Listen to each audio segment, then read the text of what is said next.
Bom dia a todos. 9h. Queria agradecer. Eu vim para cá hoje de manhã pensando, domingo de manhã, a gente ficou fim de semana em São Paulo, e realmente eu tenho o prazer de vir aqui todo domingo de manhã, escutar os nossos colegas conversarem sobre assuntos novos, e a presença de todos vocês, a gente poder interagir aí no intervalo. Realmente, muito obrigado pelo apoio que vocês sempre dão, e a gente espera dar em troca aqui com o PetCare. Não sou uma pessoa muito boa para falar, como todos que já viram as palestras anteriores. Eu gosto que os próprios palestrantes se apresentem. Hoje nós vamos ter duas palestras. Essa primeira de cardio é muito interessante, muito legal. A gente veio repartir com vocês esses novos conhecimentos e procedimentos. Nós estamos com toda a equipe de cardiologia aqui, o Guilherme, o Luiz Felipe, a Valéria, a Cristina. E, no intervalo, se vocês quiserem aproveitar, podem conversar com eles, que eles vão ficar por aqui, porque tem, talvez, bastante casos de vocês que vocês queiram compartilhar e, talvez, tratar. Então, Valéria, com você. A gente vai fazer um jogralzinho aqui, e a Cris vai me apresentar, e eu vou apresentar a Cris, tá? Então, eu vou começar apresentando a Cris. A Cris faz parte da nossa equipe de cardiologia do Hospital Veterinário PetCare, que é uma bastante extensa. Ela é formada pela Universidade da USP, a gente não vai falar as datas, embora a Cris seja novinha, eu não quero que fale a minha data de formatura, então a gente vai passar por cima disso, tá? Então, ela é formada pela USP, fez residência, e fez residência especificamente em cardiologia. Foi a primeira residente em cardiologia. É membro diretor da Sociedade Brasileira de Cardiologia Veterinária, carrega bastante nas costas. Apesar de nova, tem uma experiência imensa, e eu tenho muito orgulho em tê-la na minha equipe. Tá? Bom dia a todos. A doutora Valéria é formada em Jaboticabal, fez mestrado na Universidade de São Paulo, já foi veterinária contratada do serviço de cardiologia também aqui do OVET da Universidade de São Paulo. É segunda tesoureira da Sociedade Brasileira de Cardiologia Veterinária. Atualmente, além de ser uma das coordenadoras da equipe de cardiologia do PetCare, ela também é veterinária do serviço de cardiologia do IVE, do Dognostic e da Gold Feather dos Santos. Justo. Então, tá bom, gente. Então, vamos iniciar? Eu acho melhor apagar, como os slides são claros. Veja se está bom para vocês. Tá joia? Se eu correr muito, vocês me avisam, tá? Então, em primeiro lugar, gostaria de agradecer novamente a presença de todos. Hoje é um dia concorrido, né? Eventos políticos, eventos científicos. Então, realmente, queria agradecer a presença de todos. É um prazer estar aqui. Queria agradecer também ao convite da Carla. E, quando nós pensamos, né, vamos falar, o que a gente vai levar? A gente quis trazer um assunto que é pulsante, na medida em que, antigamente, era um grupo de doenças que, logo depois que a gente fazia o diagnóstico, a gente ficava triste. Muitas vezes, um filhote com um prognóstico de reservado a ruim, uma sobrevida pequena, e tudo que a gente tinha que fazer era melhorar um pouquinho o sofrimento do animal e torcer para que essa doença não fosse tão grave. De uns tempos para cá, bastante recentemente, graças aos esforços somados da equipe da Gold Feather e Santos, estão aqui presentes, doutor Luiz Felipe, doutor Guilherme, e ao comando e direção da Carla, no PetCare, a gente conseguiu trazer uma novidade para o Brasil, que é fazer procedimentos com baixa morbidade, a doutora Cristina vai falar sobre isso, e que conseguem trazer alívio para um grupo pequeno de doenças congênitas do coração. Mas, por outro lado, o grupo, de longe, o mais prevalente. Tá? Então, nós vamos falar especificamente das 3 doenças mais prevalentes, e depois a doutora Cristina vai falar sobre o que a gente tem feito de mais novo. Ok? Então, vocês se sintam à vontade para interromper, para fazer perguntas, e, se eu estiver correndo, vocês me dão um stop por aí. Tá bom? Vamos lá. Então, gente, só para a gente ter uma ideia de como é amplo e bastante diferente, né, o grupo todo que a gente chama de cardiopatias congênitas, as cardiopatias congênitas elas são classificadas de acordo com as alterações hemodinâmicas que elas provocam, que são bastante distintas. Então, acaba classificando em 4 grandes grupos. O primeiro grande grupo é de obstruções ao fluxo.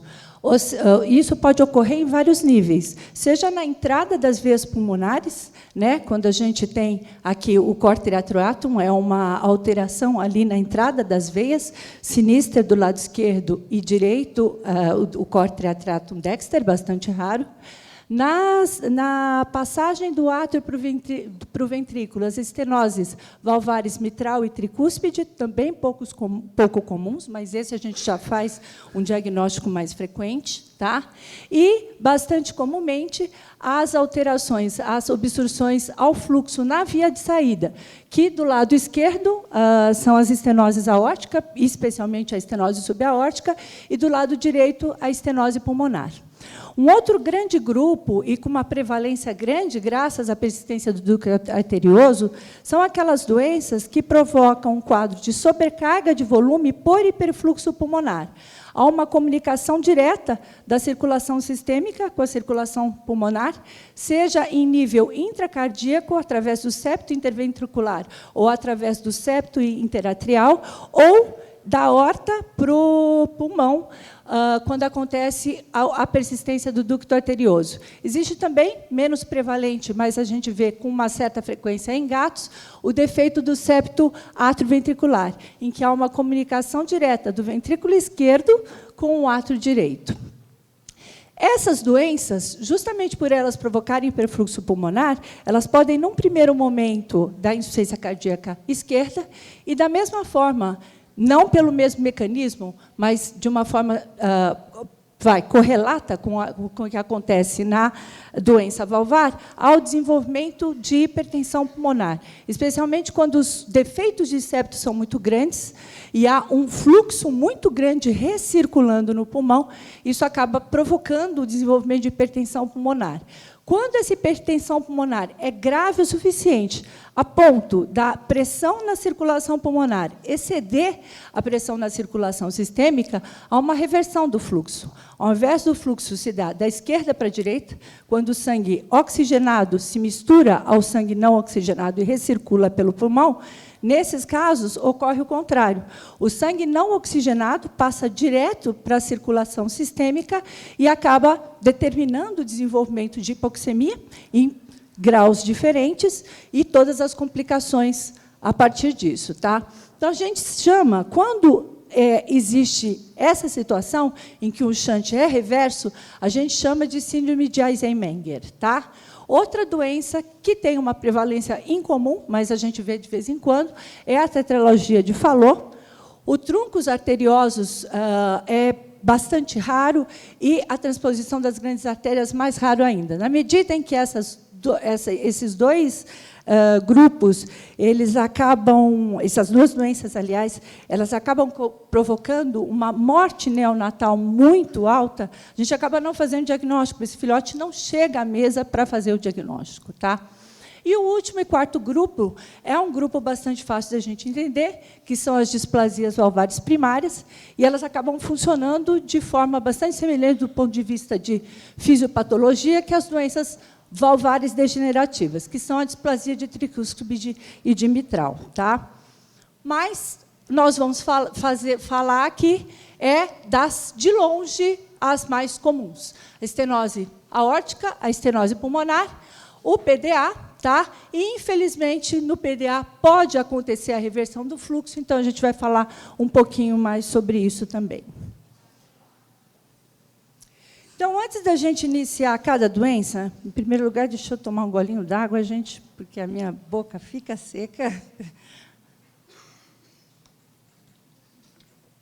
A gente vai fazer algumas breves considerações de como é que a gente principia a suspeita e algumas coisas que eu sei como clínica bastante antiga, não convém aqui falar o tempo, mas cardiologia 10 anos, quais são as pistas que a gente usa para a gente já ir pensando no que pode estar acontecendo com aquele paciente, na maioria das vezes, aquele filhote. Tá?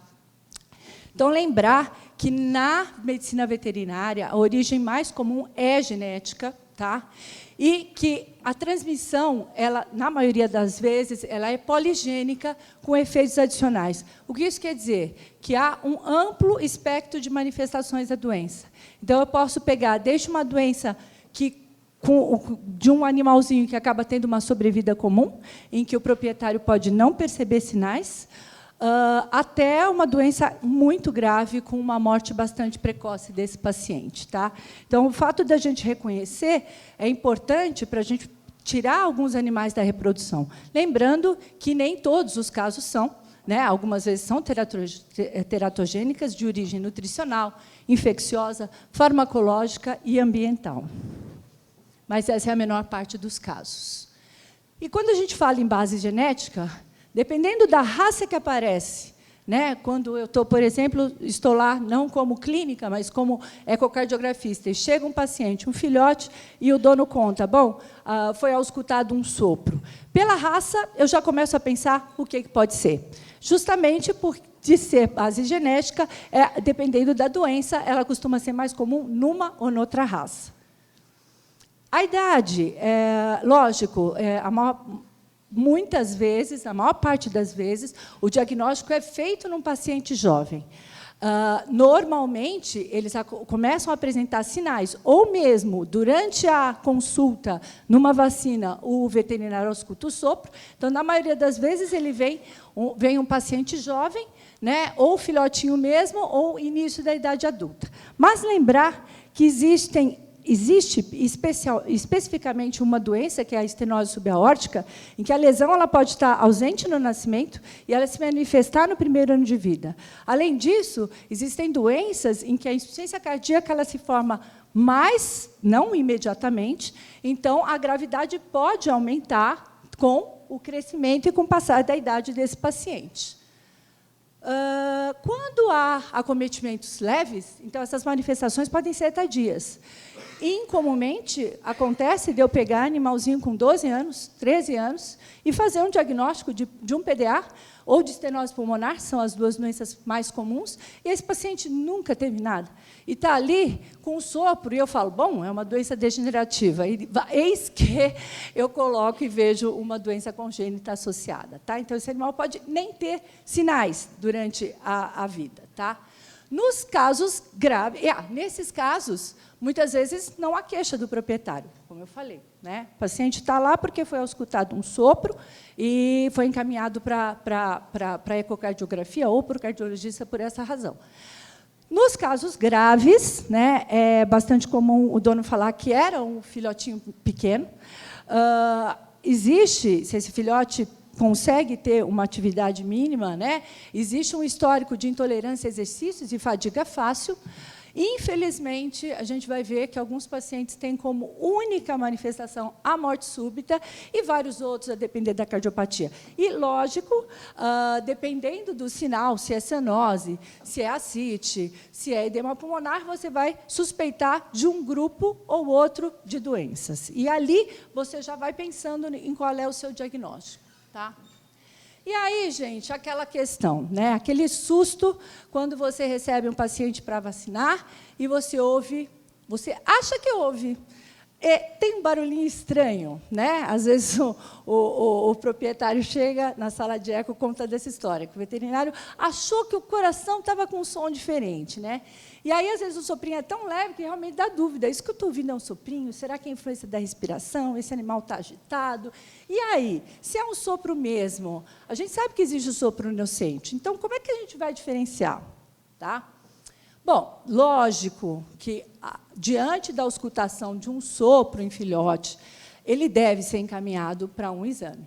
Mas o sopro inocente, em geral, ele é de baixa intensidade. Está baixa a média, normalmente 1 a grau 2, mas, às vezes, até grau 3. Eu peguei recentemente um caso como esse, a Cris também, né? Cris, aquele bulldog que a gente fez o eco, lembra, encaminhado pelo Roberto. Em geral, eles são curtos, em geral, gente, eles são curtos no início da sístole, de forma que eles não abafam as bulhas. Então, a gente ouve um tum-tá, tum-tá. As bulhas são bem definidas e a gente ouve um soprinho curto. Tá? Em geral, ele é auscultado mais ventralmente, na região ventral, especialmente na parte média acranial do precórdio. Tá? E, conforme o animal muda de posição, esse sopro diminui ou aumenta ou até some de intensidade. A frequência cardíaca é a mesma coisa. Tá? Esses sopros, em geral, ou eles diminuem bem a intensidade, ou eles desaparecem até 4 a 5 meses de idade. Bom, e aí?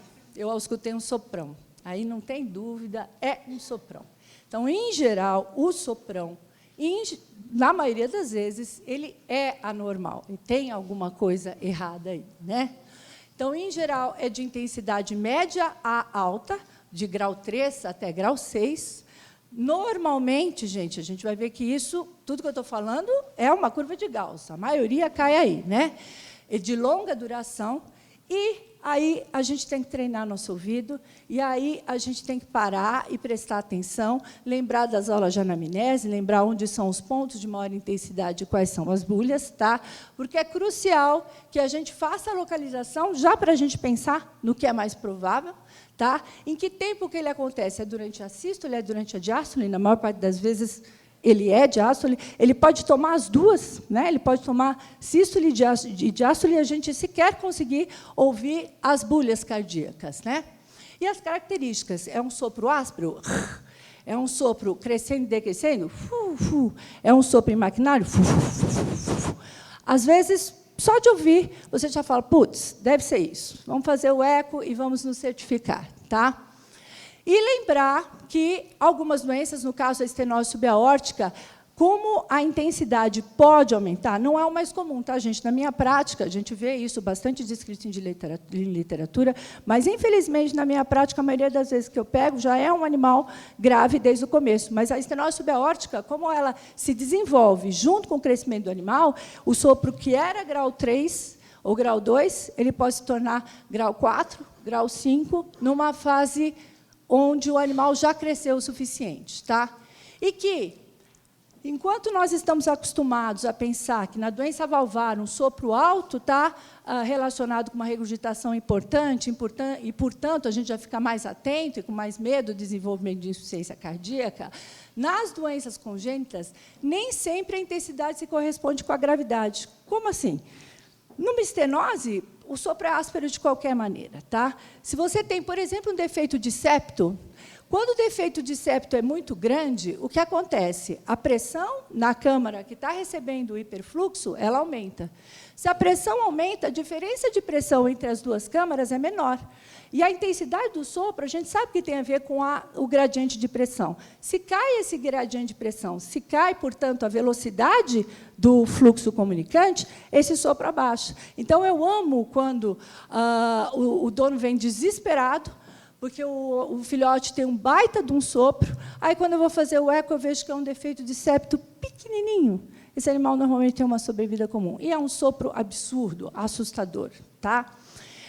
Já em casos, por exemplo, quando você tem... O tetralogia te falou em que você tem uma viscosidade sanguínea muito aumentada. A viscosidade sanguínea diminui a velocidade do sangue.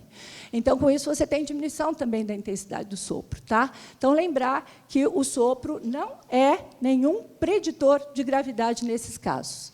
Tá? Então, isso, o último item eu já falei. Então, gente, quando a gente pensa em diagnóstico, eu sempre falo, eu sou... infelizmente, da época só do eletro do raio-x. Tá? A minha vida mudou muito com o advento do eco. Mas, hoje, a gente tem tantos instrumentos à disposição e, às vezes, a gente não sabe usar corretamente. Tá? Então, a gente tem que usar a cabeça, a gente tem que usar o bom senso, e a gente tem que usar os dados que a gente obteve no nosso exame clínico. Certo? Então, a gente tem à disposição o eco, o eletro, o raio-x, a angiografia, e não é uma realidade ainda em medicina, a ressonância, do ponto de vista de investigação cardiológica, mas, se Deus quiser, no futuro, a gente vai ter essa ferramenta também. E quando a gente pede um ou outro? Tá? Então, lembrar que o eco ele enxerga as alterações morfológicas e é capaz de detectar, na maioria das vezes, alterações de fluxo sanguíneo. Tá? O eletro e o Holter, você vai pedir em situações de risco de arritmia ou da auscultação de arritmia durante o exame clínico. O raio-x ele dá muito poucos elementos a respeito de morfologia cardíaca. Mesmo o tamanho ele pode enganar. Um animal gordo, muitas vezes, vem com aumento globoso de silhueta cardíaca. Isso não quer dizer nada. Tá? Então, ele vai ser usado principalmente quando você está suspeitando de insuficiência cardíaca ou quer diferenciar uma doença respiratória de uma doença cardíaca. A angiografia ela é muito pouco usada. No nosso meio, praticamente, é quase não usada. Agora, a gente tem utilizado justamente quando o animal vai para o procedimento. E ele, muitas vezes, é o que fecha mesmo algum diagnóstico. O eco, na maioria das vezes, ele é o suficiente para fazer diagnóstico, mas pequenos detalhes, alterações sutis, a gente muitas vezes fecha na angiografia no momento em que o paciente está lá para fazer um procedimento. Tá? E a ressonância, como eu já falei, é uma coisa para o futuro. Se Deus quiser, algum dia eu venho aqui falar de ressonância para vocês. Tá? Então, essas são as mais usadas. Entrando, finalmente, nas doenças, a gente vai começar com o grupo de obstruções ao fluxo, e nós vamos falar, então, das obstruções ao esvaziamento ventricular, estenose aórtica e estenose pulmonar. Então, o que ocorre? Você tem uma obstrução à passagem do fluxo, e isso vai gerar o quê? Um quadro de sobrecarga de pressão ao ventrículo. Como é que o coração responde ao estímulo de sobrecarga de pressão? Ele responde hipertrofiando concentricamente, ao aumento da espessura do coração, a despeito do tamanho da cavidade. Muitas vezes há uma diminuição da cavidade associada a isso. Tá? E a hipertrofia concêntrica, gente, infelizmente, quando você tem um processo de hipertrofia, seja concêntrico, seja excêntrico, há um aumento da massa cardíaca, mas a circulação ela não se desenvolve na mesma proporção, de forma que você acaba gerando um quadro de isquemia relativa ou isquemia de fato. A isquemia relativa ela vai provocar, ao longo do tempo, morte celular e substituição desses miócitos mortos por fibrose. Essas três situações elas são um substrato rico para a formação de arritmias. Tá? E a arritmia pode estar relacionada com síncope, e está com frequência, e, infelizmente, morte súbita.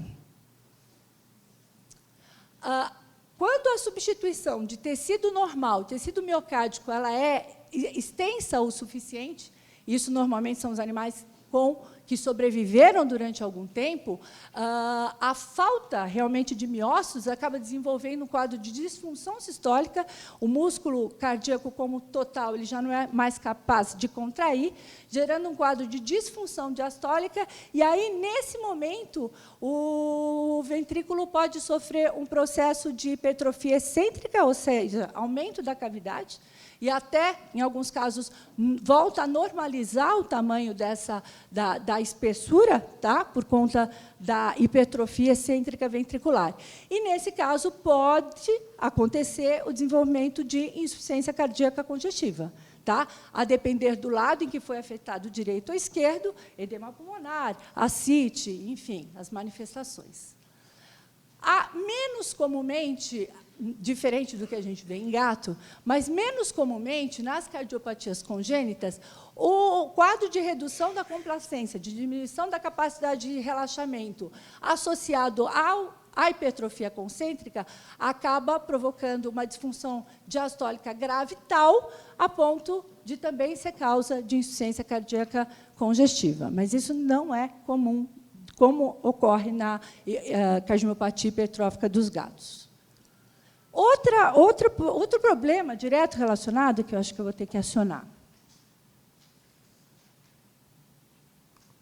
Gente, isso é uma síncope clássica, tá? O dono até acha engraçado, é um quadro extremamente perigoso. Veja, O animalzinho estava correndo, tá? Ele simplesmente para, tá? E volta como se nada tivesse acontecido. A síncope clássica é exatamente isso que vocês estão vendo. É um acender e apagar de luzes. Eu vou passar de novo. Se ele ajudar. Tá? Então, o que ocorre? O coração ele é adaptado a aumentar o débito cardíaco quando é necessário. Tá?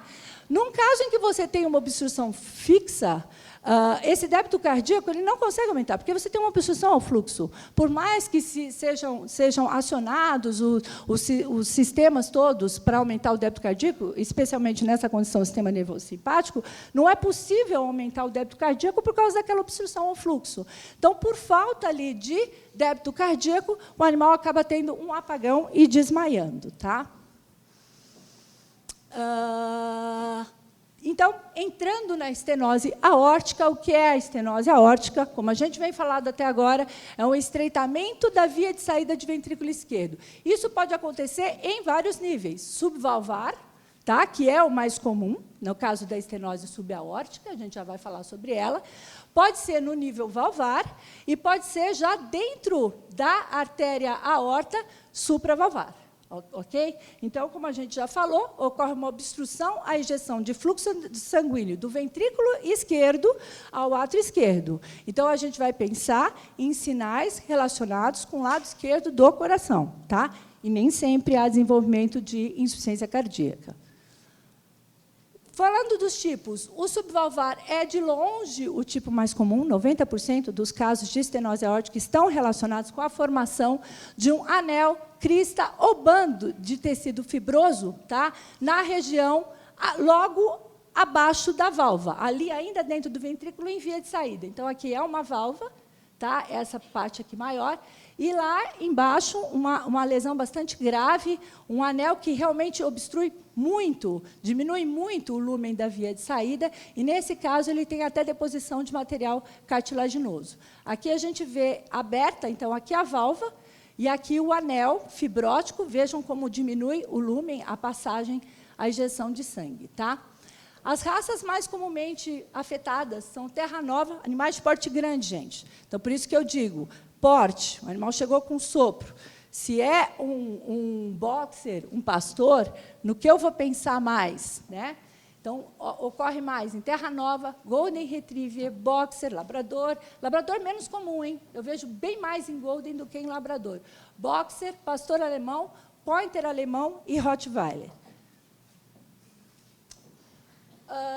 O tipo...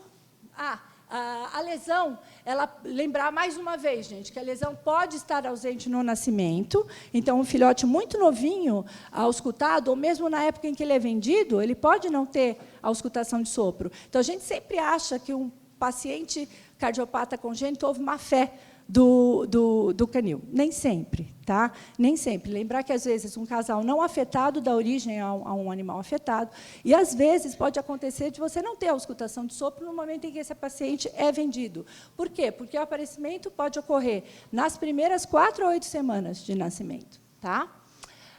E, mais uma vez, estou pontuando muito isso, gente, porque é uma coisa importante quando a gente está com um paciente com estenose subvalvar, é o caráter de progressão da lesão durante a fase de crescimento. A gente só fecha a gravidade final de um quadro de estenose subaórtica quando acabou a fase de crescimento desse paciente. Tá? Passando para o segundo tipo, que é o valvar. Lembrar que a forma valvar isolada ela é rara. Em geral, ela acontece em conjunto com a subvalvar, quando a formação daquele anel acaba envolvendo, de alguma forma, também as válvulas, tá? E causando uma diminuição da excursão, da capacidade de excursão dessas válvulas. Esse tipo é mais comum no Bull Terrier, e a gente também vê a hipoplasia do ânulo, ou seja, você tem uma estenose no nível valvar, não porque as válvulas não abrem adequadamente, mas porque o ânulo valvar ele é pequeno o suficiente para obstruir o fluxo.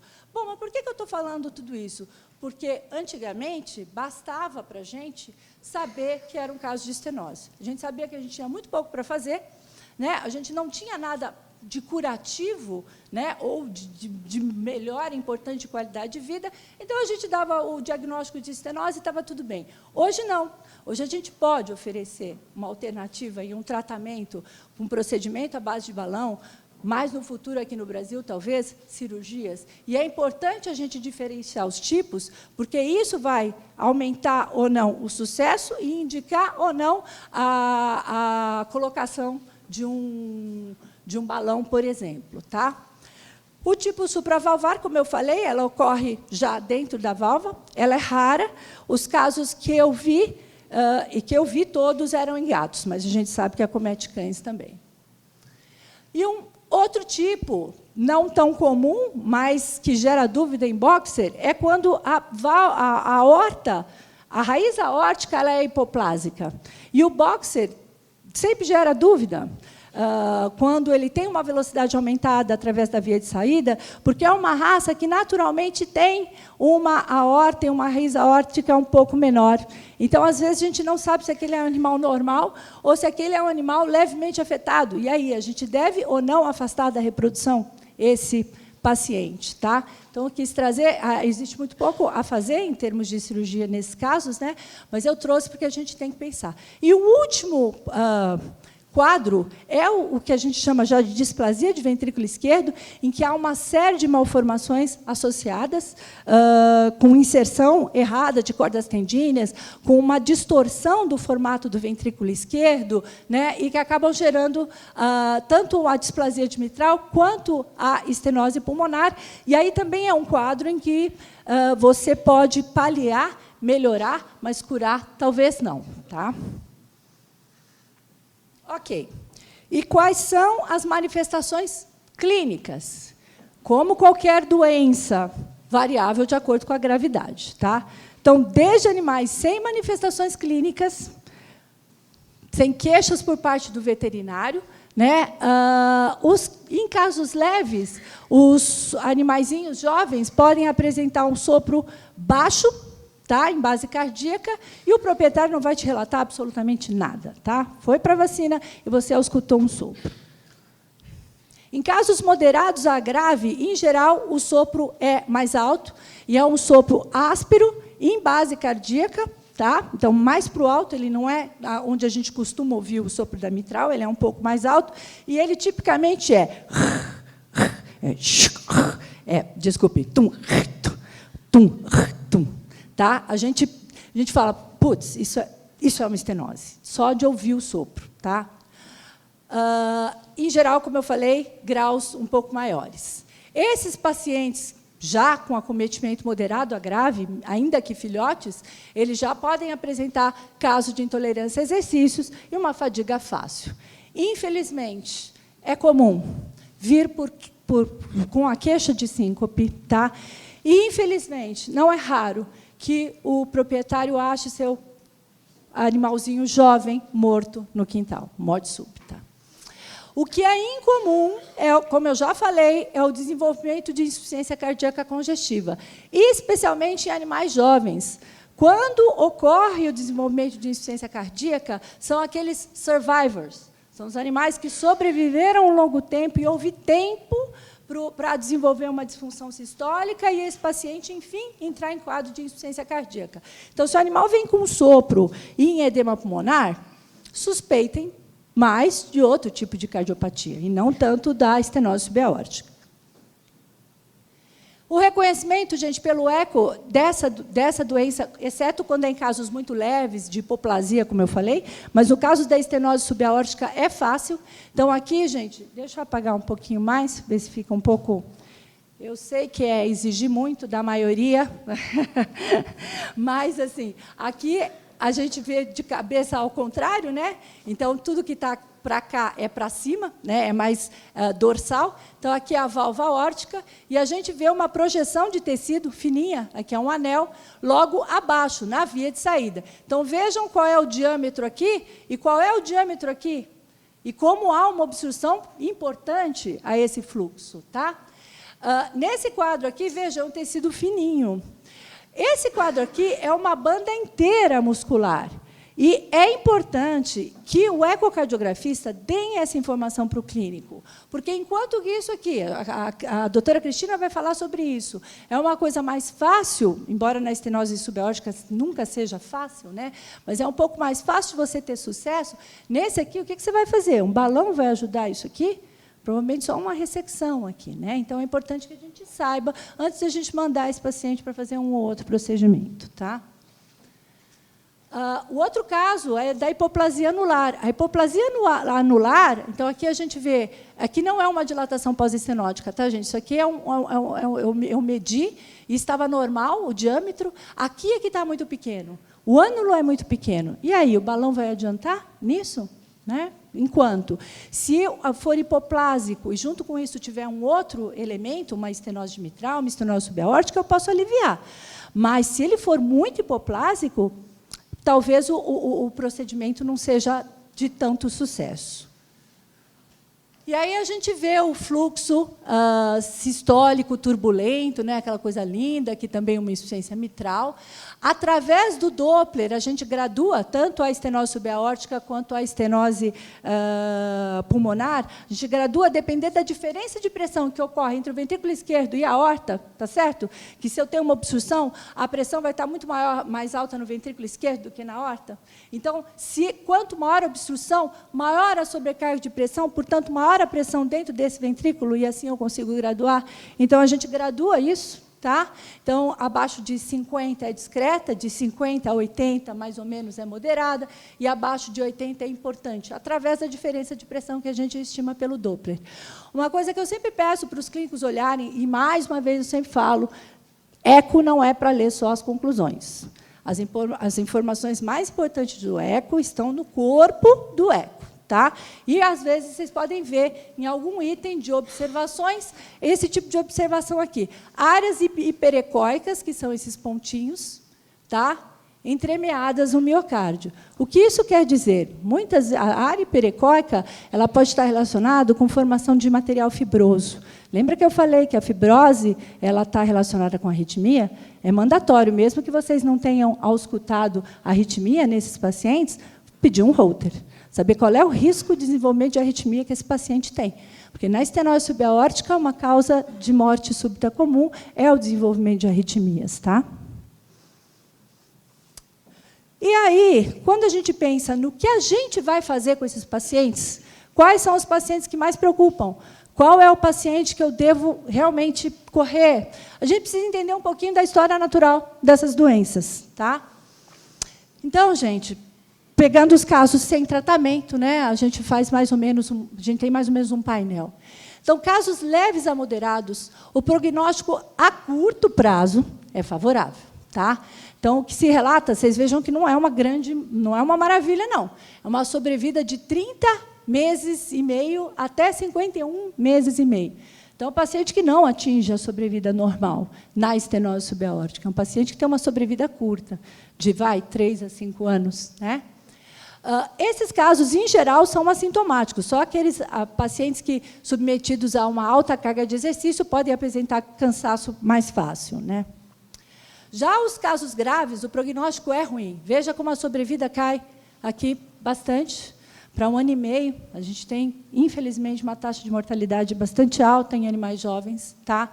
E ela tem um risco, comparado aos casos leves a moderados, 11, 12 vezes maior para a apresentação de manifestações clínicas. E a gente sabe que endocardite é uma doença rara em veterinária, mas ela muitas vezes é associada à presença de estenose subaórtica. Por quê? Porque eu tenho ali um aumento da velocidade do fluxo que vai depois passar pela válvula aórtica. Ali na válvula, esse fluxo ele acaba determinando uma lesão de endotélio que possibilita a formação diante de um quadro de imunossupressão, uma formação ali de um coágulo e de infecção desse coágulo. Tá? Então, 11% dos cães com formas leves e moderadas são acometidos, seja por endocardite, seja por desenvolvimento de insuficiência cardíaca em idade mais avançada. Casos graves, não. Por quê? Porque os casos graves já morreram. Tá? Os casos que sobreviveram, que são os leves a moderados, esses sim vivem o suficiente para um dia desenvolverem insuficiência cardíaca, para um dia terem, por alguma razão qualquer, um quadro de imunossupressão e acabarem formando um desses dois quadros. A morte súbita, veja, gente, quase um quarto, quase 25% dos cães tem morte súbita, tá? Na maior parte das vezes, ou seja, uma chance 16 vezes maior de ocorrer nos casos graves. Então, veja como é importante a gente saber qual é a gravidade daquela doença. E, mais uma vez, lembrar que na estenose subaórtica você só fecha a gravidade total com um ano e meio. Antes disso, você não vai falar nada para o proprietário, ok? Em termos de vamos aguardar. Se ele já for ruim logo desde o começo, a gente já fala. Mas se ele for leve ou moderado, a gente aguarda. Tá? Em geral, como a gente viu aqui, esses animais têm uma sobrevida de até 3 anos de idade só. Tá? Então, no auge da sua forma, né, a gente perde o paciente. E nós vamos passar, então, agora para a estenose pulmonar, porque depois a gente vai falar um pouquinho do que a gente pode fazer em termos de medicamento para as duas doenças, já que a abordagem é a mesma. Tá? E a doutora Cristina depois vai falar dos procedimentos que são realmente o carro-chefe aqui do que a gente pode apresentar em termos de qualidade de vida para esses pacientes. A estenose pulmonar, por outro lado, então, gente, é um estreitamento agora do lado direito do coração, então é tudo bem parecido. Tá? Ocorre também nos níveis subvalvar, valvar e supravalvar. Nesse caso, eu tenho uma sobrecarga de pressão no ventrículo direito, já que a obstrução ocorre entre o ventrículo direito e a artéria pulmonar. No caso da estenose pulmonar, a valvar é bem mais comum, mas as raças braquiocefálicas apresentam com uma certa frequência o componente subvalvar também. E isso é importante reconhecer, porque isso pode estar associado a uma anomalia, que a gente vai falar daqui a pouquinho, em que aumenta o risco de um procedimento especificamente de balão. Tá? Então, a subvalvar ela é mais comum nos cães braquiocefálicos, os bulldogs todos, não só em inglês, mas o francês também, a gente vê em Boston, e no boxer. O valvar afeta principalmente raças de porte pequeno, então, York, com sopro, eu vou pensar em estenose pulmonar. Tá? Um labrador com sopro, eu vou pensar em estenose subaórtica. Okay? Então, principalmente raças de porte pequeno e médio, mas em porte grande a gente vê em labrador, em mastiff e em terra nova, principalmente, né, gente? Em ciência não existe nem nunca nem sempre, né? Isso a gente sempre trabalha com uma média populacional. O supravalvar é incomum e a literatura incomum eu diria raro, tá? Incomum está sendo bem bonzinho, é raro, bem raro, tá? E aí a literatura vê uma maior prevalência nos terriers e no Schnauzer. Eu nunca fiz o diagnóstico de uma estenose, não me lembro, pelo menos, de fazer o diagnóstico de uma estenose pulmonar supravalvar. E aí, gente, já falei, não satisfeito com essa classificação, hoje é importante a gente separar, no que tange ao nível valvar, do tipo de lesão valvar, os dois tipos possíveis. Tá? Tipo 1 OA e tipo 2 OB. Por quê? Porque há uma diferença de sucesso para a intervenção de balão. Tá? Então, no tipo A, eu tenho um ânulo normal, ou seja, eu não tenho componente de tamanho do ânulo, portanto, já é intuitivo que um balão ali pode ser mais eficiente. Tá? E eu tenho um quadro de fusão de válvulas. Okay? Então, eu posso, com uma pinça ou com um balão, tentar aliviar isso. Já no tipo B, eu tenho um ânulo valvar hipoplásico. Então, se ele for hipoplásico o suficiente, a gente não vai ter tanto sucesso. Além disso, as válvulas são displásicas, elas são maiores, elas são mais difíceis da gente fazer o alívio daquela movimentação relacionadas ao tipo, quando comparadas ao tipo 1 ou tipo A. Então, essa informação nem sempre é fácil da gente diferenciar, mas o ecocardiografista ele deve oferecer esse tipo de informação, de qual é o tipo, para vocês poderem conversar com o proprietário a respeito de o que se pode fazer. Tá? Então, exijam isso. Se não vê essa informação, liguem para o ecocardiografista, perguntem se não foi possível diferenciar ou se ele esqueceu de dar essa informação, porque, especialmente os mais antigos, estavam acostumados a não dar essa informação. E essa é uma informação que hoje é necessária que seja dada. Tá? E quanto ao terceiro subtipo, né, o subvalvar, que é mais prevalente, como eu falei, que afeta as raças braquioencefálicas, e nesse caso, para vocês entenderem o que acontece, aqui é um quadro normal e aqui é um quadro afetado. Em geral, a artéria coronariana, o normal é que ela saia do sinus coronariano direito e a coronária esquerda do sinus esquerdo. Nesse caso, nessa anomalia, o que acontece? Ela deixou de ser formada aqui e ela veio se formar no ósseo direito. Tá?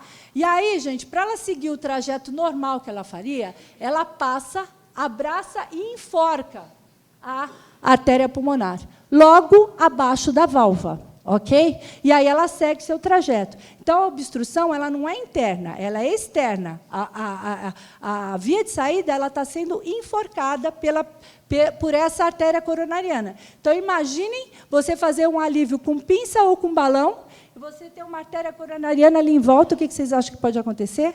Ruptura e morte no momento do procedimento. Ok? Então, é muito importante que se reconheça esse tipo subvalvar. E a gente vai ver que não é simples.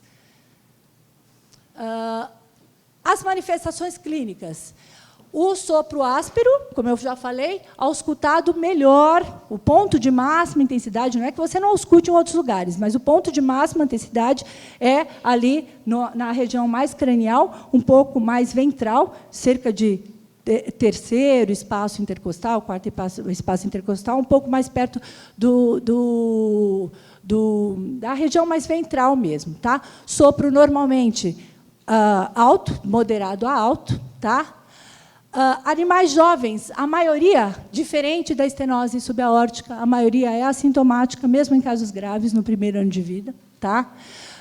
Em casos muito graves, você pode ter síncope e intolerância a exercícios, mas o que eu vejo é que isso não é nada, é muito menos comum do que na estenose subaórtica. Tá? E quando um animal jovem desenvolve insuficiência cardíaca direita, jovem, pode suspeitar que aí não é só estenose pulmonar. Tem alguma outra coisa, somada ao quadro de sobrecarga de pressão, que está fazendo com que esse animal desenvolva insuficiência cardíaca congestiva direita, porque realmente é incomum que um animal puramente afetado por por estenose pulmonar, jovem, faça uma insuficiência cardíaca direita. Ok? Já adultos, com graus leves ou moderados, sem outras anomalias, eles são completamente assintomáticos e podem referir intolerância a exercícios, tá? Mas, gente, eu vejo os pudolzinhos da vida, já peguei vários, com 8, 9, 12 anos, e aí eu vejo um gradiente de pressão, uma estenose grave, 100, 120, 130 de gradiente de pressão, e eu falo, bom, e aí, cansa fácil, desmaia? Não. Pudol, não, normal, eu passeio 2 km por dia, ele pula? Nada. Não me pergunte por quê, mas a gente tem esses casos bem mais comumente na estenose pulmonar do que na estenose subaórtica. E aí a gente vê, nesse caso, então, a gente normalmente começa a suspeitar o ecocardiografista porque a gente vê um ventrículo direito muito hipertrofiado, e isso pode, já num animal ou cometido de forma grave ou um animal mais velho, também ter um aumento do diâmetro do ventrículo direito. Em geral, ele é em forma de meia-lua aqui. Esse está bem grande, né? Ele está em uma forma de pão, praticamente. A gente enxerga o fluxo turbulento através da artéria pulmonar, então também é fácil diagnosticar. Tá? Pode não ser tão fácil o tipo, mas o diagnóstico é fácil. E a gente enxerga a válvula, o aspecto da válvula, o tamanho do ânulo. Tá? Se o animal está muito taquipneico, às vezes, a gente pode não vir a informação de tipo 1 ou tipo 2, porque o pulmãozinho no animal muito taquipneico e agitado, ele entra aqui dentro, e às vezes é difícil a gente ter uma boa visibilização dessa região aí.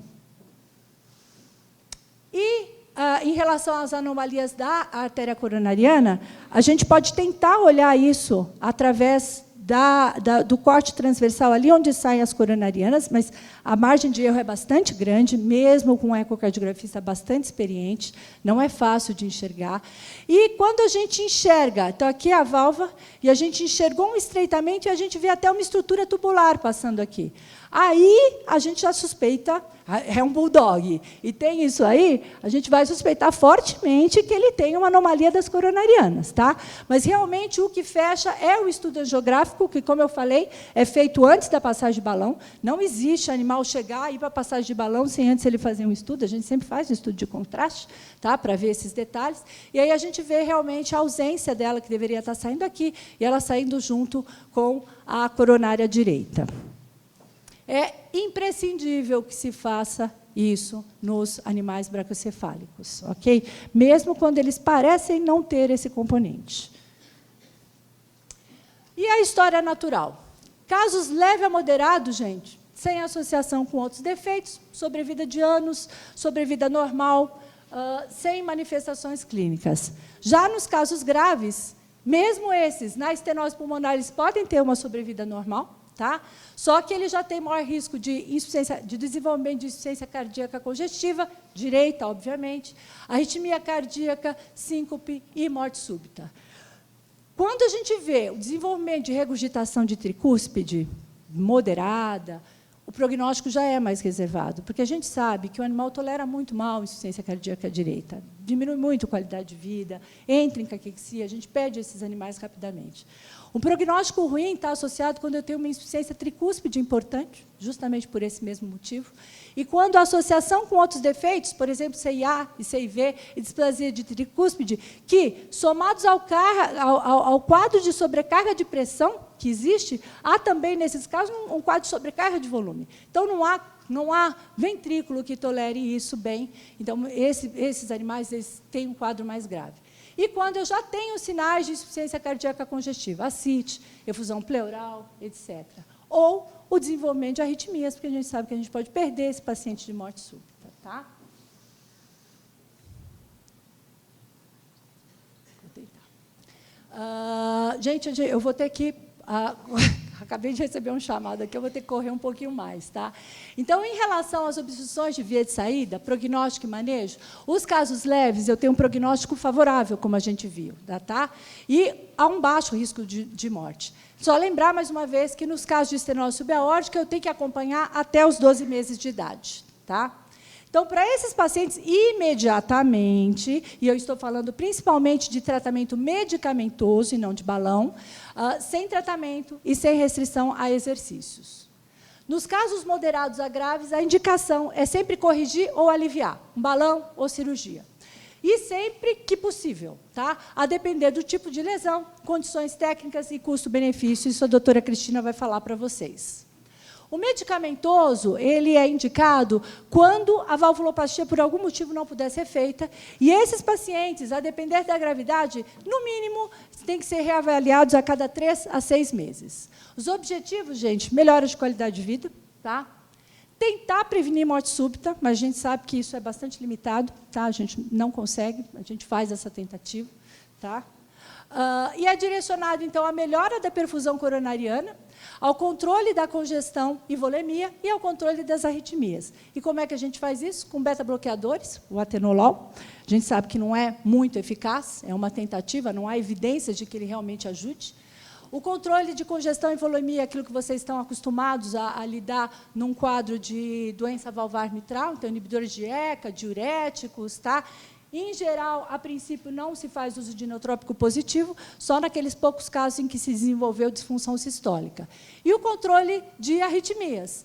Na maior parte das vezes, elas são de origem ventricular, então pode-se usar beta-bloqueadores, menos comumente sotalol, e a amiodarona também pode ser usado, quando os outros não, o beta-bloqueador não tem eficiência. Nos poucos casos em que também há desenvolvimento de arritmias supraventriculares, a digoxina, sempre associada ou ao diltiazem ou à amiodarona. É importante dizer que vasodilatadores arteriais, gente, são contraindicados. Então, o sildenafil para estenose pulmonar e a hidralazina e a amlodipina, que são vasodilatadores mais graves, eles são contraindicados. Por quê? Porque se eu estou vasodilatando, eu estou aumentando a diferença de pressão entre o ventrículo e a artéria, a circulação. E aí eu posso desenvolver uma obstrução a mais pelo movimento muito grande do coração, tá? Acabo associado ao quadro de obstrução física, gerando um quadro de obstrução dinâmica e uma diminuição da perfusão coronariana. Vamos falar, então, da persistência do ducto arterioso, tá? Então, o ducto arterioso é uma estrutura que existe na circulação fetal pulmonar. Eu vou passar para a próxima, para esse slide aqui, para poder falar. Então, esse duto ele é responsável pela passagem de sangue oxigenado, mediamente oxigenado, da artéria pulmonar, que não vai passar para o pulmão na vida fetal, diretamente para a aorta. No PDA, o que ocorre? Há uma falha, a gente não vai entrar em detalhes, mas esse duto que deveria fechar e depois se tornar apenas um ligamento, ele deixa de se fechar e ele continua pérvio, permitindo a passagem da aorta para a artéria pulmonar. Ela é mais prevalente em cães de raça pequena, mas o pastor alemão é um cão de raça grande, a gente vê com uma certa frequência. E essa é uma das poucas doenças em que a gente vê fêmeas serem mais afetadas que machos. Em gatos, é raramente, a gente faz o diagnóstico, mas é raro. Ok, então o que acontece? A pressão na aorta ela é bem maior do que na pressão pulmonar. Então, no PDA clássico, tá, sem complicações, por uma hipertensão pulmonar muito importante, o fluxo se dá da aorta, ele repassa de novo para a artéria pulmonar, passa para o ventrículo, volta para o átrio esquerdo, ventrículo esquerdo e recircula na aorta. Ou seja, eu tenho uma maior quantidade de sangue circulando no pulmão e eu tenho uma sobrecarga de volume ao átrio esquerdo e ventrículo esquerdo. Tá? Então, eu acabo tendo, desculpe, tem errado aqui, remodelamento excêntrico de átrio esquerdo e ventrículo esquerdo, e é comum, nesse caso, o desenvolvimento de insuficiência cardíaca congestiva. Esses animais, eles podem desenvolver hipertensão pulmonar. E essa hipertensão pulmonar, se grave o suficiente, quando a pressão na artéria pulmonar passa a ser, então, maior do que na aorta, isso gera o quê? O fluxo que antes estava se dando da aorta para a pulmonar, acaba se dando da pulmonar para a aorta. E aí eu tenho uma mistura de sangue não oxigenado ao sangue oxigenado, ok? Então, isso acontece em shunts muito grandes, em PDAs muito grandes, relacionados a uma predisposição individual associado a uma alteração pulmonar, vascular pulmonar. Então, nesse caso, como eu falei, fluxo da direita para a esquerda. E isso vai gerar o quê? Hipoxemia, e todas as complicações que uma hipoxemia pode provocar, e cianose. Só lembrar que o PDA ele ocorre aqui, ó, na porção descendente. Aqui está saindo o ramo braquicefálico e a carótida. Então, a cianose que eu tenho, ela é ventral. Eu não vejo cianose ocular, cianose de mucosas orais. Eu vou ver cianose peniana, de vulva, ou, às vezes, de leito ungueal, quando a gente consegue ver o leito, a corzinha do leito ungueal. Bom, na síndrome de Eisenmenger, ou seja, no PDA reverso, o aumento da resistência vascular pulmonar provoca hipertrofia de ventrículo direito, que pode ser ou não acompanhada por dilatação, um aumento da pressão no ventrículo direito, e aí eu posso ter incomumente insuficiência tricúspide, mas eu posso ter, sim, aumento da pressão dentro do átrio direito e insuficiência cardíaca direita. Infelizmente, como eu falei, esse é um quadro que o prognóstico é de reservado a ruim. Tá? Quais são as características? O PDA clássico, o sopro é mais acima do que a gente costuma, ele é médio a dorsal, bastante cranial, e a gente ouve o sopro imaginário. A gente já sabe que é um PDA, muito provavelmente. Tá? Normalmente é acompanhado de frêmito, só que, conforme há desenvolvimento de hipertensão pulmonar, esse sopro vai diminuindo a intensidade e, em casos reversos, ele some. O que determina um prognóstico muito pior, porque a gente já não pode oferecer muita coisa para esse paciente. Se há desenvolvimento de insuficiência cardíaca e realmente há, no PDA clássico, né, com uma frequência, a gente vê aqueles sinais clássicos, tosse, intolerância a exercício, taquipneia, dispneia, e síncope pode ocorrer também em casos de hipoxemia pelo próprio edema. Né?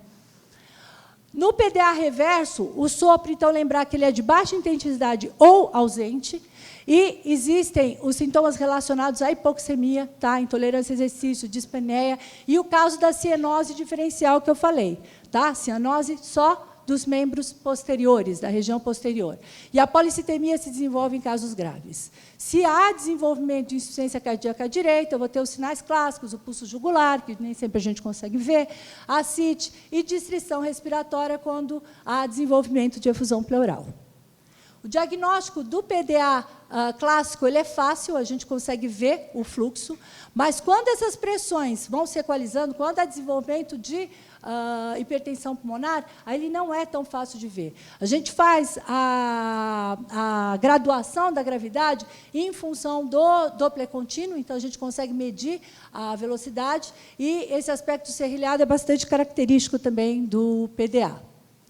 Já o PDA reverso, como eu falei, é de difícil diagnóstico, às vezes a gente fecha mesmo só na angiografia, mas a gente pode fazer uma prova de contraste salino, em que a gente injeta uma substância agitada na circulação venosa, e a gente acaba vendo, por passagem pelo PDA, a presença dessas microbolhas na aorta. Tá? A gente pode se enganar quando a pressão está muito próxima, a gente pode ficar na dúvida se aquilo de fato é um contraste positivo, se não é a passagem de algumas bolinhas que conseguiram passar pela circulação pulmonar, ou se aquilo não existe de fato. Tá? Então, às vezes, só angiografia para fechar.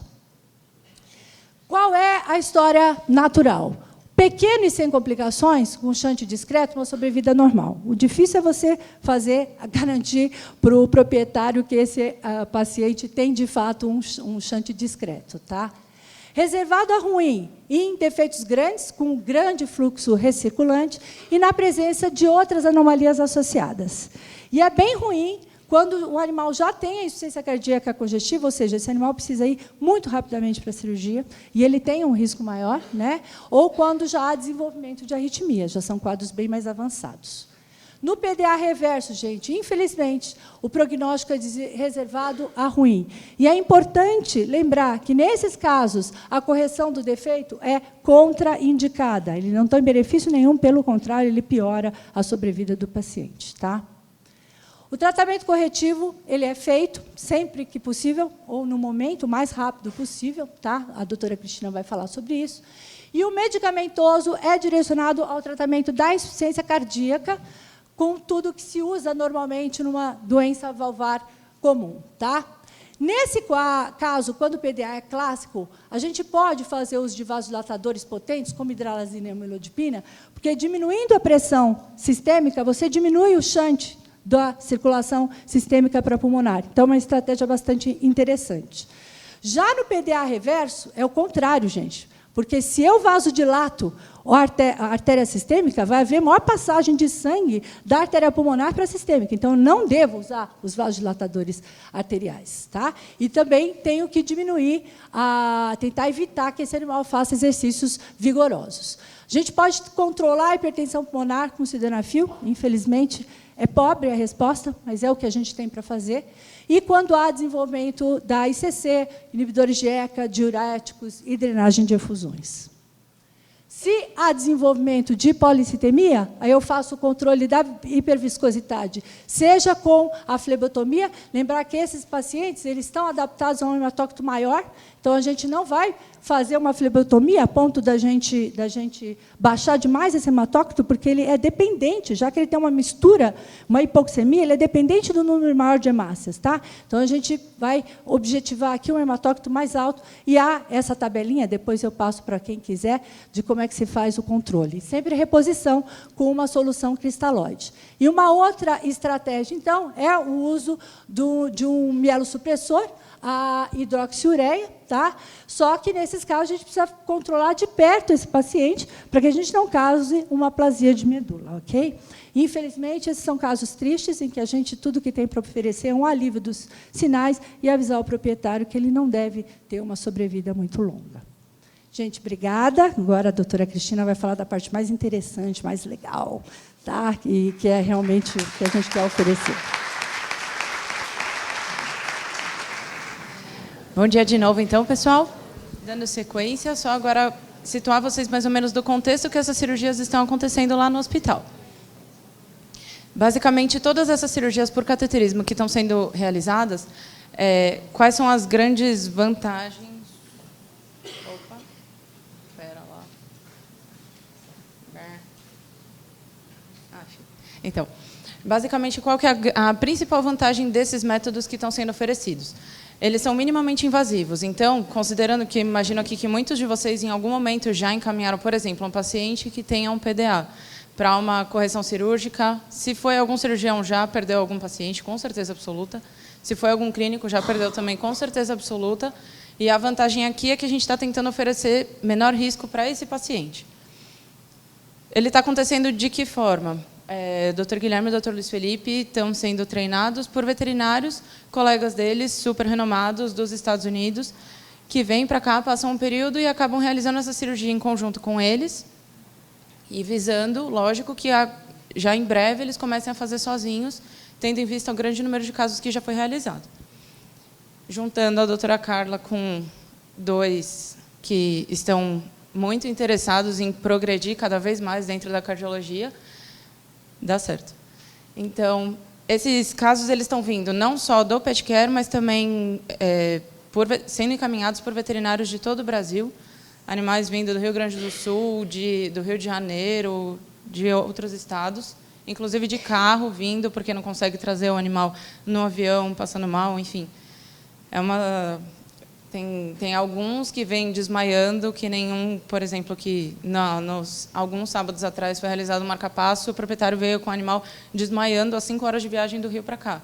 Então, está lidando com pacientes graves, em alguns casos, em outros, a gente dá sorte de pegar pacientes assintomáticos. É necessária a fluoroscopia, e, em alguns casos, o ecocardiograma transesofágico facilita a vida, mas isso não é algo que é mandatório para realizar o procedimento. Por hora, o que tem sido feito já, a maior casuística foi a valvoplastia pulmonar, algumas oclusões de PDA, marca-passo e também um cortriatriatum, mas aqui o foco vão ser esses 24 casos daqui. Nas estenoses pulmonares, a doutora Valéria já mencionou bastante como que é a evolução natural dessa doença se a gente não fizer nada por ela. Então, aqui nos casos, a indicação, a estenose valvular grave, com esses gradientes bem alterados. O gradiente, não existe, por exemplo, uma nota de corte tão certinha. Isso tudo vai depender tanto do veterinário que está realizando, que alguns realizam até com valores um pouquinho mais baixos, outros esperam valores mais altos. Então, isso depende do autor que você vê as revisões de casos que foram realizadas. As estenoses moderadas com insuficiência direita e as que envolvem regurgitação tricúspide importante. Como qualquer outro procedimento anestésico, vai ser necessário você ter exames de sangue, esses pacientes com eletro e com ecocardiograma, para você conseguir situar bem se existe alguma outra cardiopatia congênita associada. E as medicações em uso, muitas vezes, ou eles já vêm em insuficiência direita e já vêm tomando as outras medicações que já foram citadas, mas, no caso, uma medicação que é muito comumente a gente iniciar é o beta-bloqueador, que é o atenolol, para facilitar durante a realização do procedimento, porque a gente vai precisar posicionar um catéter dentro da artéria pulmonar, e um coração que ele está batendo a uma frequência um pouco mais baixa vai facilitar o trabalho dos cirurgiões.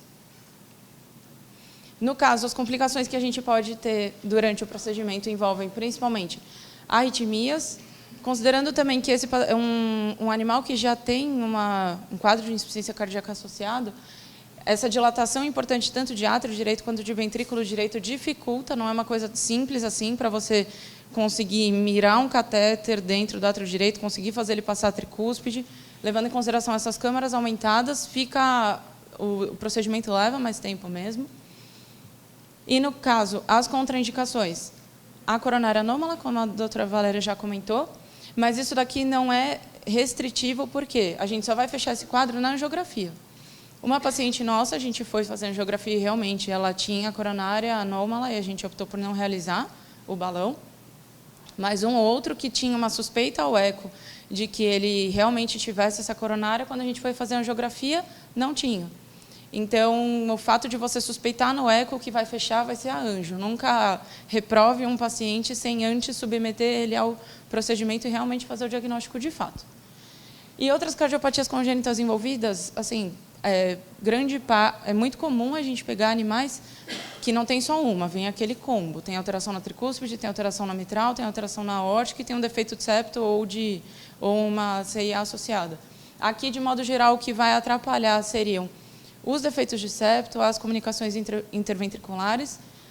Na dependência do tamanho ou de uma repercussão, uma CIA também poderia vir a atrapalhar, mas mais os outros casos. E o que é o bendito do balão que eu estou comentando? Isso daqui, aqui o foco é só nele, mas é um catéter que ele vai desinflado, esse balão vai murchinho, você vai conseguir inserir ele. No caso aqui, o acesso vai ser através da jugular. Você vai inserir esse catéter desinflado, posicionar ele na artéria pulmonar, e a intenção aqui é o quê? Na hora que você infla, que você está criando essa pressão, você desfazer o ponto de estenose desse paciente. É lógico que isso vai requerer que você tenha um tamanho de balão adequado, tanto à sua artéria quanto ao tamanho do seu animal. Então, essas mensurações são feitas através do eco, e considerando que ele tem que ser de 1,2 a 1,5 o tamanho desse ânulo pulmonar que você vai mensurar. E qual que é a minha intenção? Esse daqui já está com o balão inflado e vocês conseguem perceber aqui essa cintura. Essa cintura é justamente o quê? O ponto de estenose desse animal. E a intenção é, assim que você inflar esse balão, aqui você ter esse quadro resolvido. Às vezes, em alguns pacientes, você precisa inflar mais de uma vez esse balão lá dentro, e aí, para o anestesista, isso pode ser alguns momentos de tensão. Por quê? Os maiores riscos que estão associados aqui seriam justamente a hipotensão. Você está bloqueando esse fluxo da artéria pulmonar por mais ou menos uns 6, 7 segundos, então sua pressão vai lá no pé, vai começar a arritmia, o débito cardíaco vai lá embaixo. Então, na hora que você infla, aqui é justamente um que está sendo resolvido. Você inflou, você desfez esse pontinho de estenose aqui em cima. Aqui o que eu comentei é a hipotensão, a bradicardia, as arritmias e também a baixa saturação de oxigênio durante a anestesia desses pacientes. E o que a gente espera? Em 50% a 60% dos casos a gente tem sucesso. Existe a possibilidade de reestenosar, então de você ter que refazer esse procedimento em 10% a 12% dos casos. Por enquanto a gente tem 2, sendo que o Bud foi um bulldog inglês que a gente refez o balão, foi a segunda vez que ele fez já, que tem uma insuficiência cardíaca direita bem avançada. E a Lola, que ainda não foi decidido se vai refazer o balão ou não. A maior taxa de sucesso do procedimento, como a Valéria já comentou, é justamente nessas válvulas Domin ao invés das displásicas, e você vai ter resolução dos sinais clínicos, exceto da insuficiência direita, porque isso você vai ter que acompanhar.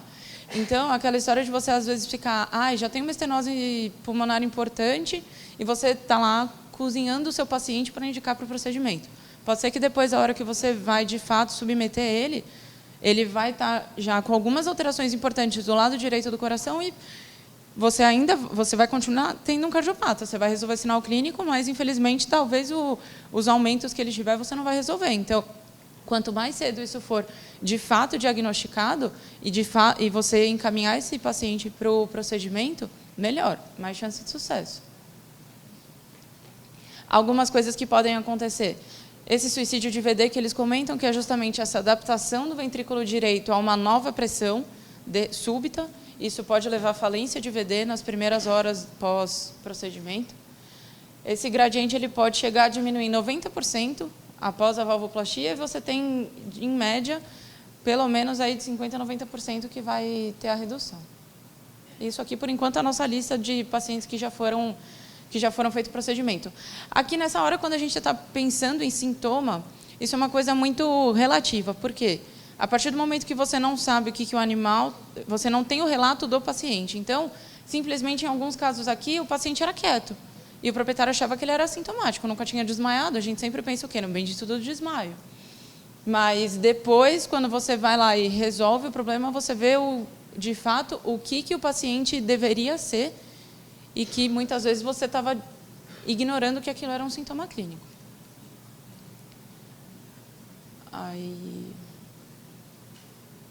Bom, e aqui, mais ou menos, alguns dos pacientes a gente já tem todos os dados certinho pós-procedimento, e outros, como foram feitos recentemente, a gente ainda não tem o feedback dos veterinários com o gradiente que foi mensurado após. Mas, de modo geral, a maioria deles você teve a redução conforme a gente observa na literatura. Alguns casos, lembra que eu falei que não são todos que têm sucesso, em alguns o gradiente não foi alterado. e dos que a gente ainda não tem os outros dados, pelo menos imediatamente após o procedimento já teve uma grande queda. E aqui eu estou falando em gradiente na artéria pulmonar. E aqui, essa cadelinha é uma husky, a Loren, que era de uma das veterinárias do Tatuapé, a Tatiane. Ela foi diagnosticada com 6 anos de idade e aí, naquela época ainda não tinha nada para ser feito por ela. Com 12 anos, ela retornou ao atendimento aqui na USP com o Guilherme.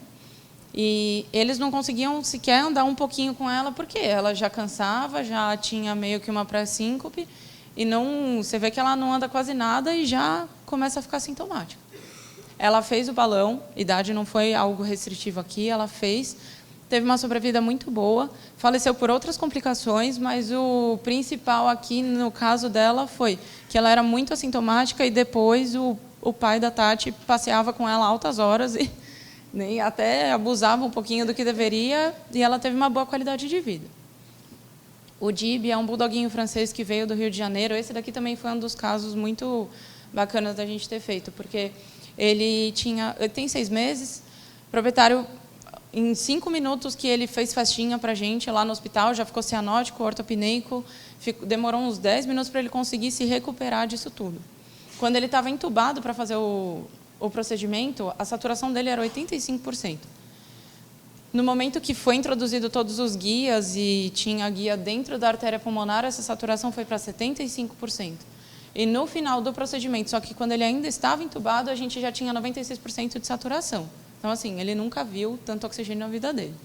Tanto que, quando o proprietário viu, no dia seguinte, a cor da língua dele, ele falou, nossa, eu nunca tinha visto, de fato, a cor da língua desse cachorro. Isso daqui foi o relato desse proprietário desse bulldog francês para o Guilherme, um pouquinho depois da cirurgia. Falando que ele estava praticamente outro animal, que estava agitado. 1h da manhã, o vídeo que eu vou mostrar para vocês é de 1h da manhã, que ele estava tocando terror na casa. Aí ele questionando se era má educação ou se algum medicamento deixava ele assim, porque parecia que ele tinha tomado droga sintética. Ou seja, de fato, agora ele tinha um bulldog francês em casa. É que o som... Ele mordendo o calcanhar do proprietário, isso eles tentando distrair ele com um brinquedo, com um monte de coisa, e o cachorro pilhado no 520. Então, eles não conheciam o cachorro que eles tinham. Era 6 meses já assim, e eles não conheciam. Então, é isso que eu falo, que muitas vezes... E a língua rosa.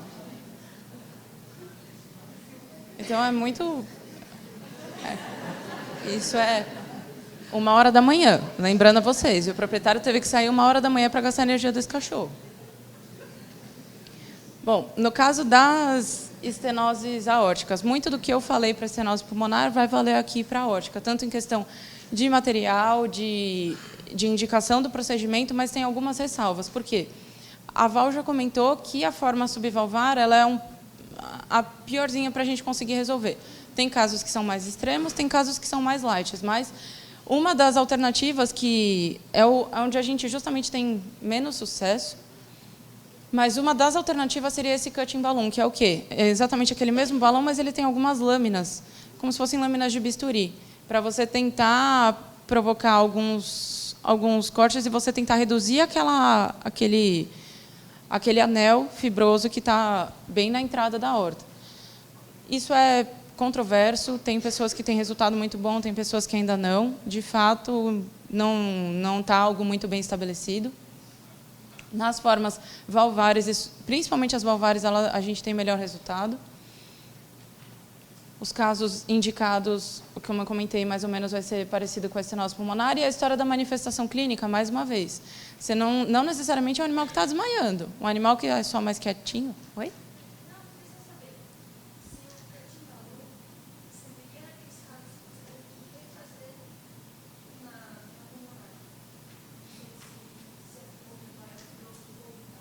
É que aí, no caso, lá é um pouquinho diferente. Por quê? Quando você tem estenose pulmonar, não é que você tem aquele chifrinho protuberante que nem a Valéria mostrou. Você tem realmente a alteração do ânulo da válvula. Então, se você provocar algumas ranhuras, digamos assim, lá, você não vai ter o mesmo resultado. Aqui, no caso, a gente tem realmente um tecido fibroso que ele está protuberando para dentro da via de saída. Tá bom?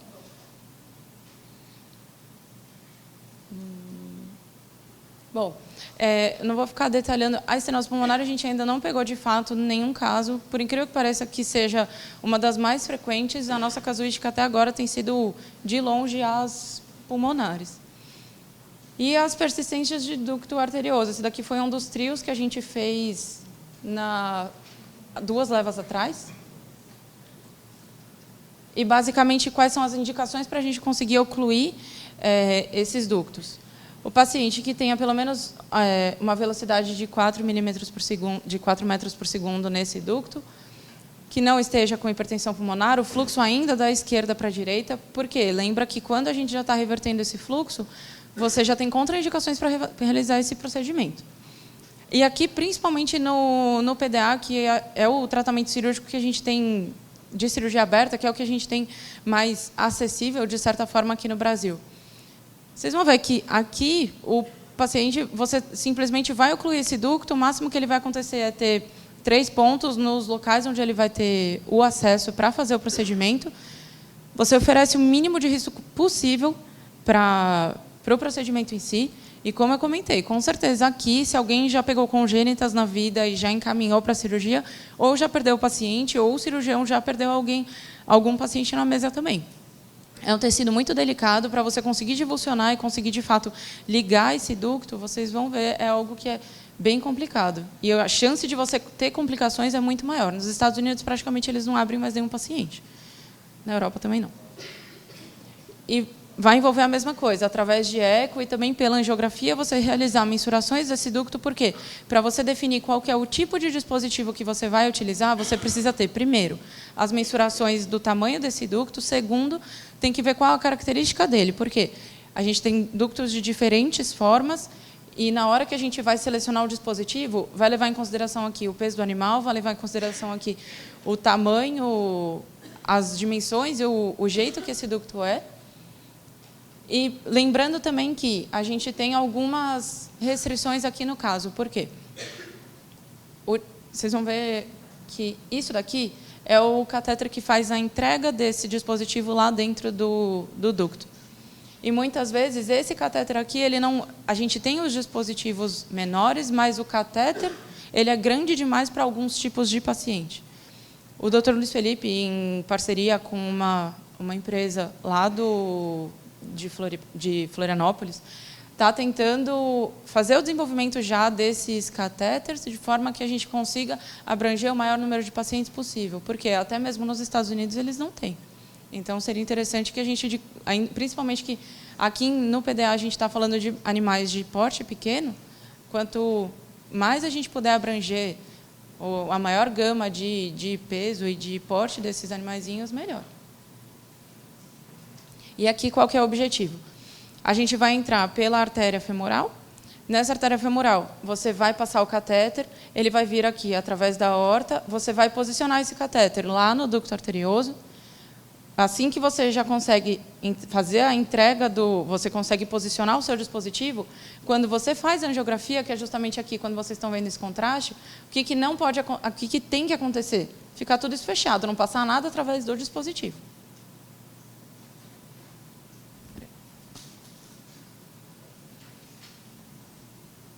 E aí, aqui no caso, o catéter está posicionado na aorta. Quando você faz a angiografia, que ele já está aqui certinho no ducto, você está vendo que está corando tanto a artéria pulmonar quanto toda a trama pulmonar. Isso não pode acontecer. E aqui é só uma angiografia de exploração.